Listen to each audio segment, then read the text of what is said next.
2 KG তরমুজ দেন আমার, 2 KG. 2 KG তরমুজ নেবেন? হ্যাঁ 2 কেজি দেন, 2 কেজি বিক্রি হইব? হ্যাঁ হবে। কাইটা দেন, একটা তরমুজ দেন, একটা তরমুজ দেন, ভালো দেখে একটা তরমুজ দেন। ভালো দেখে একটা নেন, এটা তো নেন। ঠিক আছে, একটা 2 কেজি দেন আনতে। 2 কেজি কাটতে আন থেকে 2 কেজি তরমুজ দেন। 2 কেজি কাটতে দেবো ভাই আপনার। আপনি কি কুচা ধরে তরমুজ বিক্রি করেন? না আজকে আমি হ্যাঁ, বেশি 1 কেজি 2 কেজি বিক্রি করেন? আমাদের যে যাবে না আমি এইভাবে বেশি। এই ভাইয়ের নামটা কোন তো একটু? আমার নাম মোহাম্মদ রতন মিয়া ভাই। এই রতন ভাইয়ের কাছ থেকে এই যে 2 কেজি 50 টাকা করে না? 50 টাকা কেজি। আমি 2 কেজি তরমুজ নিয়েছি 100 টাকা দিয়া। আমি 2 কেজি আপনার দেবো ভাই। 2 কেজি, কাটলাম, বিসমিল্লাহ ঠিক আছে 2 কেজি দেন। এখান থেকে 2 কেজি তরমুজ দেন। এর থেকে 2 হ্যাঁ, কেজি 2 কেজি দিতেছে উনি আমাকে। আসলে এরকম উদ্যোগ এই দেশে নাই, কিন্তু এই যে কেজি ধরে তরমুজ বিক্রি করে, কিন্তু এই প্রথম উনি 2 কেজি তরমুজ বিক্রি করতেছে আর কি 100 টাকা দিয়ে আমার কাছে। 2 কেজি দিতেছেন না? হ্যাঁ 2 কেজি দেবো ভাই। ঠিক আছে, 2 কেজি তরমুজ দিতে আছে 100 টাকা দিয়ে। দেখি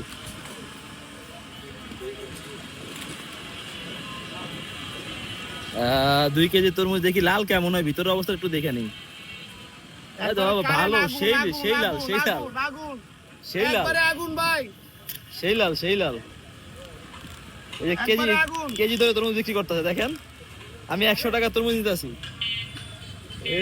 তো ভাই 2 কেজি 200 গ্রাম। কয় টাকা আসছে? আমি তো আপনার 100 টাকা দিছি। তাহলে ভাই আমাদের 2 কেজি দেওয়া যাবে, সমস্যা নাই। ঠিক আছে, 2 কেজি দিতেছি। এই যে ভাই 2 কেজি এটা। একদম ঠিক আছে, 2 কেজি ভাই। ঠিক আছে। ধন্যবাদ, ধন্যবাদ আপনাকে এরকম এরকম সুন্দর উদ্যোগ আপনি নেওয়ার জন্য, এবং এরকম উদ্যোগ সব জায়গায় নেওয়া উচিত না? আগুন ভাই।